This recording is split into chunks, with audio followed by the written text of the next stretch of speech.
परिवार के साथ हंसी खुशी जिंदगी बीत रही थी वो बिखर गया है कि 7 अक्टूबर को शुरू हुई दुनिया की सबसे बड़ी जंग का अंत खत्म होता नजर नहीं आ रहा। न हमास रुक रहा है, न इजराइल थम रहा है।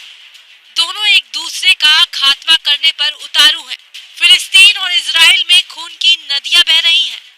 पिछले 26 दिनों से हजारों लोग अपनी जान गंवा चुके हैं। लगातार बमबारी हो रही है। चुन चुन कर एक दूसरे के ठिकानों को निशाना बनाया जा रहा है। सिर्फ आसमान से ही नहीं, जल और नभ से भी एक दूसरे की कमर तोड़ने पर दोनों आमादा हैं।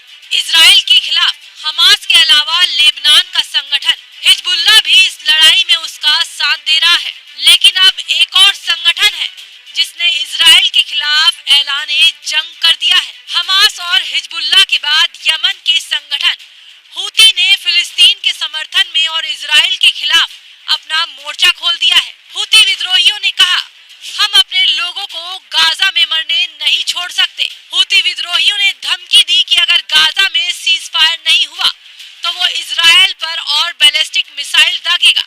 बता दें कि हूती ने साल 2014 से यमन की राजधानी सहित देश के कई बड़े हिस्से पर कब्जा कर रखा है। चलिए आपको बताते हैं कि इन हूती विद्रोहियों की पूरी कहानी, कि ये संगठन है कैसा और कौन संचालित करता है, कितने खतरनाक लड़ाके हैं ये। बताया जाता है कि 1980 के दशक में यमन में हूती संगठन सामने आया था। ये शिया मुस्लिमों का सबसे बड़ा आदिवासी संगठन है।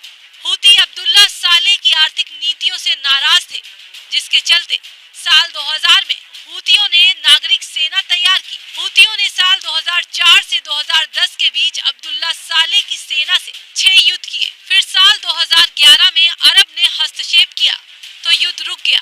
बातचीत चली लेकिन नतीजा कुछ नहीं निकला। इस जंग में हूती विद्रोही इजराइल को कितना नुकसान पहुंचा सकते हैं, उसका अंदाजा इसकी ताकत से लगाया जा सकता है। रिपोर्ट्स की माने तो हूती विद्रोहियों के पास जो जवान हैं, वो न सिर्फ टैंक चलाने बल्कि एंटी टैंक गाइडेड मिसाइल, लंबी दूरी की बैलिस्टिक मिसाइल और तकनीकी वाहन तक चलाने में सक्षम होते हैं।